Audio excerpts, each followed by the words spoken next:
Welcome to this market and economic update.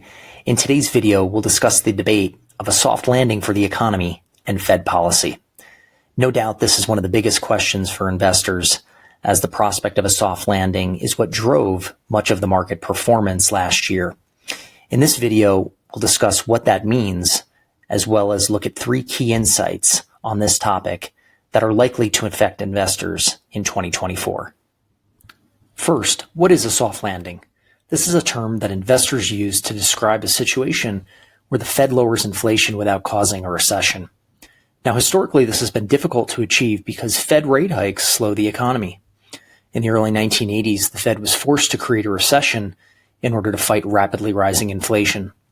Fears of a so-called hard landing is what drove a bear market in 2022 across stocks and bonds.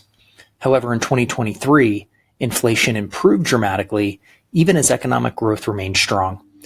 This chart shows the level of job gains which have continued to rise. Last year, about 2.7 million jobs were added despite the fears of a recession. Second, improving inflation with a steady economy means that the Fed can now consider cutting rates. Markets anticipate that the Fed could begin to do so by the middle of the year.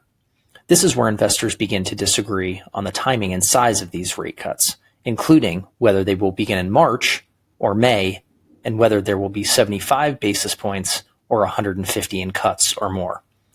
This is why it's important for all investors to keep these questions in perspective. Whether or not rate cuts begin in March or May has little impact on the overall trajectory of the economy and markets.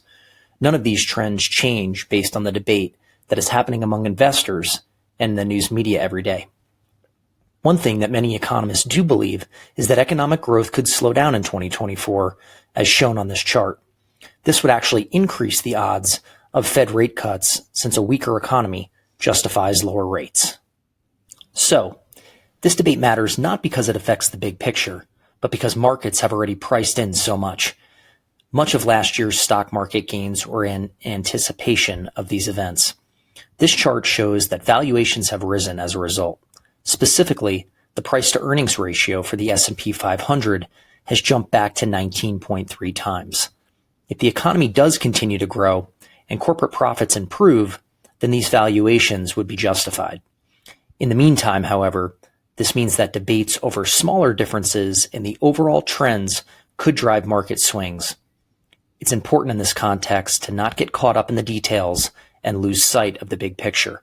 The probability of a soft landing increased last year, and both markets and the economy are in a much better place than investors and economists had anticipated just a year ago. Well, after a great 2023, we'll wait to see what the Fed decides to do with interest rates, but the expectation is that markets should trade sideways for much of the first half of the year as inflation continues to come down and the Fed remains data dependent. As always, thanks for tuning in today. And again, if you have any additional questions or concerns, please don't hesitate to reach out. And until next time, take care.